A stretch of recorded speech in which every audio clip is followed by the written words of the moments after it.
Our next speaker is Cheryl Bender. Cheryl Bender, I've adopted the devil. I've adopted the devil, Cheryl Bender.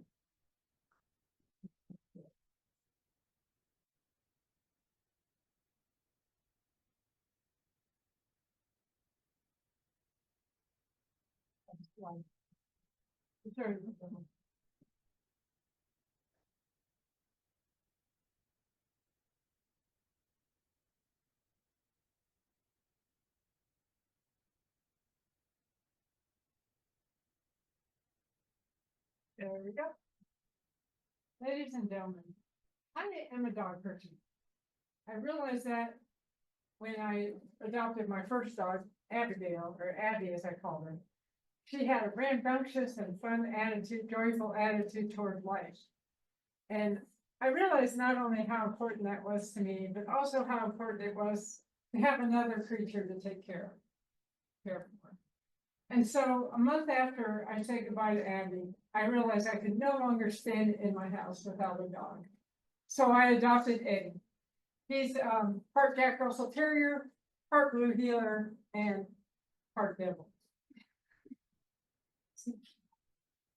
And I realized that Eddie, I'd been told he was really fearful and afraid of humans. So it really surprised me the first night when he followed me around every room. And I should add, his shelter name was Marcus, by the way. He didn't come to me as Eddie, he was Marcus. And he followed me to every room and he sat there and stared at me every time I sat down. It was at that point I realized that he was Eddie. Some of you may remember Eddie, the Jack Russell Terrier on Frasier, who used to stare at Frasier to the point where he would yell at Dad, his father Martin, "Dad, Eddie's staring at me," to which Martin would reply, "Just ignore him." He was talking to Eddie, by the way. So I realized that I had to somehow win Eddie over. And as soon as he became Eddie, though, my whole attitude kind of changed. From the shy, unassuming pup that was named Marcus, Eddie was this dog that stared at me to distraction. Turned out that he shreds every piece of paper that is left within his reach and takes great joy in disemboweling any stuffed critter within a matter of minutes. But first I had to win him over. And to do that, I had to figure out what treats he would take. Turns out, Eddie has very expensive taste. For that reason, I sometimes refer to him as Prince Edward. He would turn his nose up at anything except for chicken, bacon, or hot dogs. So I now had said treats, and I would offer them to him. I'd drop them in front of him. I'd drop them in the dish, he would take them. I'd toss them at him, he would take them.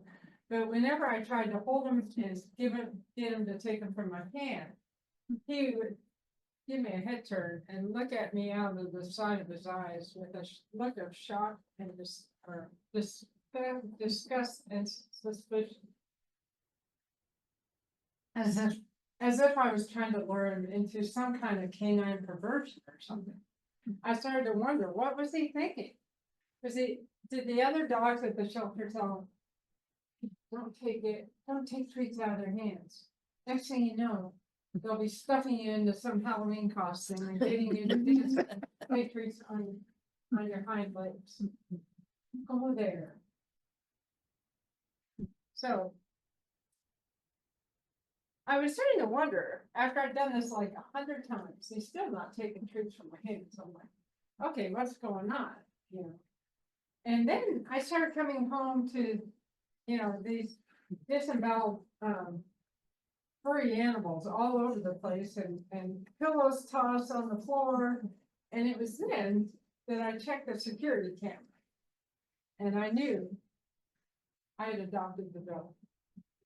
Now, I've never actually raised a teenager, but Eddie at 3 years is as close as I'll ever come. He's a teenager in dog years, is as close as I'll ever come. So here's how it goes in the morning.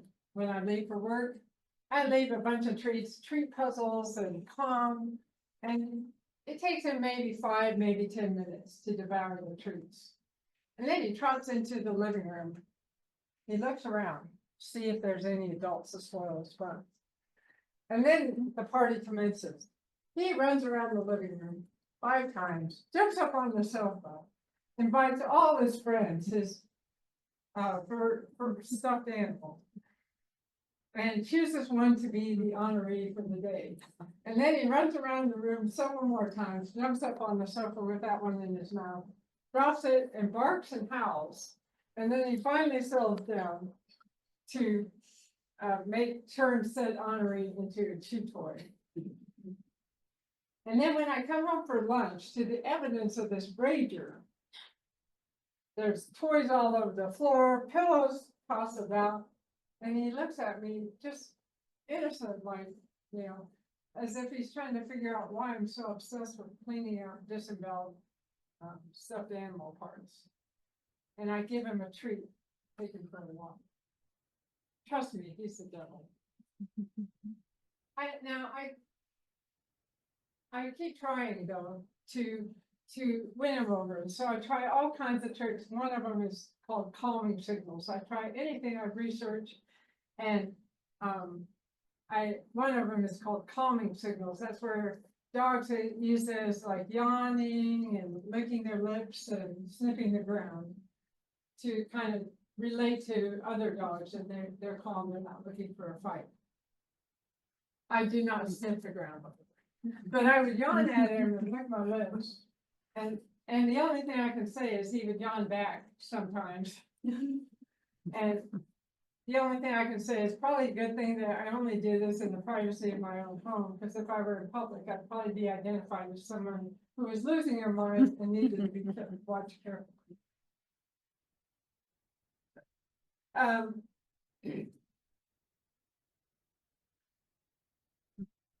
glad that Eddie has found a place where he can feel safe and find joy. He's made a lot of progress. It used to be he would jump at every single time I walked in the room or every move I made, and he's calmed down a lot. In fact, sometimes I can walk in the room and find him sleeping, which I never could before. So he's just really calmed down. And I think it's just like the old saying says, time heals. Sometimes our significant others or pets just need some time, a dependable routine, someone who loves them, and a place to heal, to return to wholeness. Contest mental.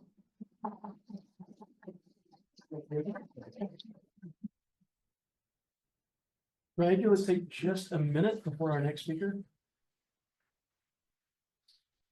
Oh.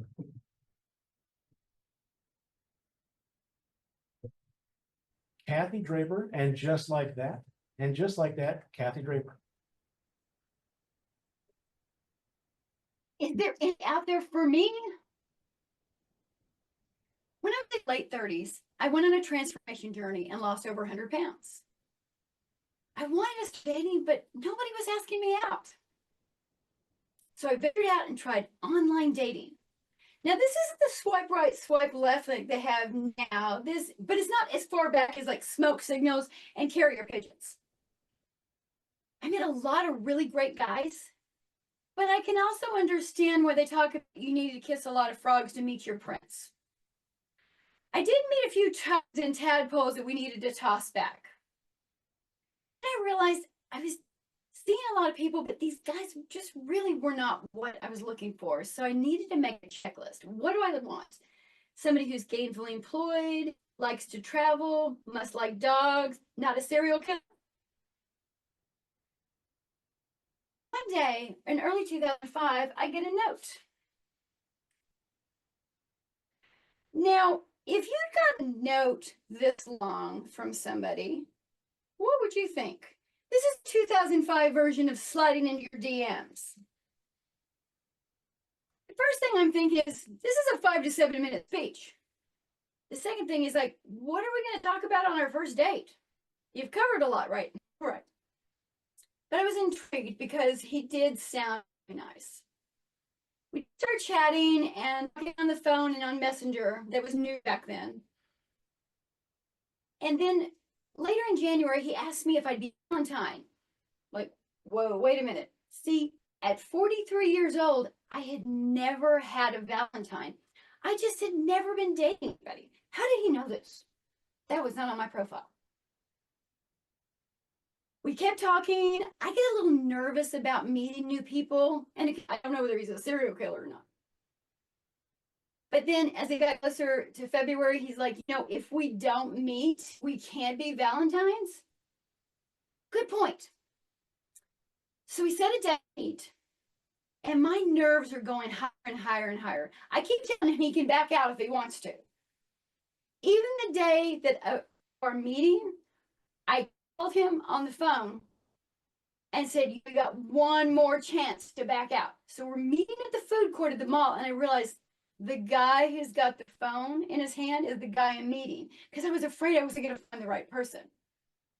I sit down and look into those blue-gray eyes, and just like that, I'm smitten.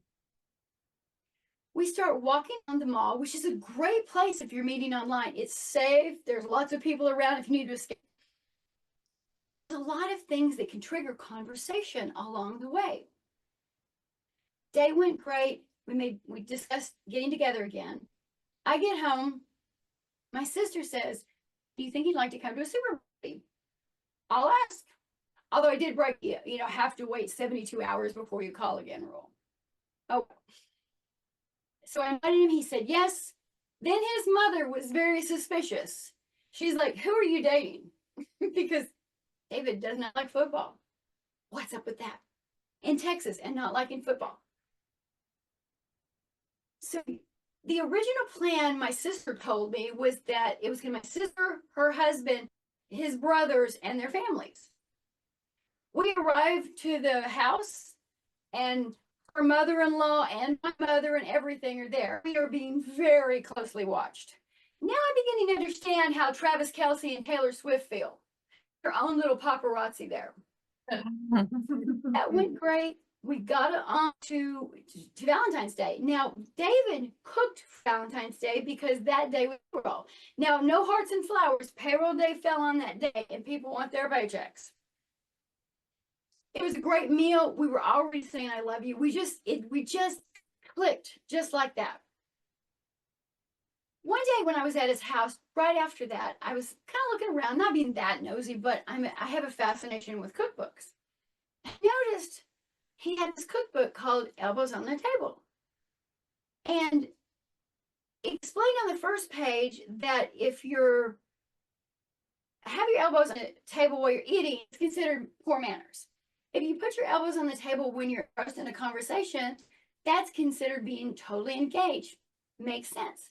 But then I flipped to the second page in the cookbook. A special note from non-Drapers. If you're reading this cookbook, you stumbled across your very own Draper. Congratulations. Although many people say that Drapers can be very intriguing and rewarding pets, their caring can be tricky.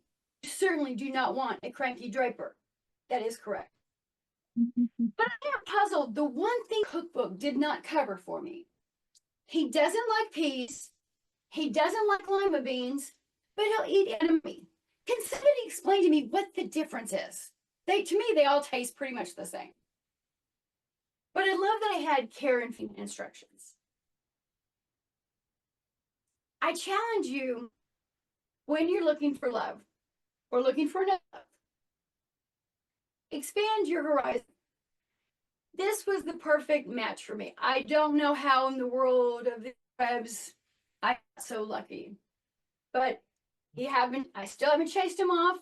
On Tuesday, it'll be our 19th wedding anniversary. And if there's somebody out for you, you don't have to wait until you're 43. That's a long time to wait. But I tell you to make sure you know what you're looking for. Make sure you're ready for who you're looking for. Don't worry about the serial killers. There are not really that many of them out there. But I challenge you to go out there, and if you're looking for love, expand your horizons. And I'm wishing that for you too.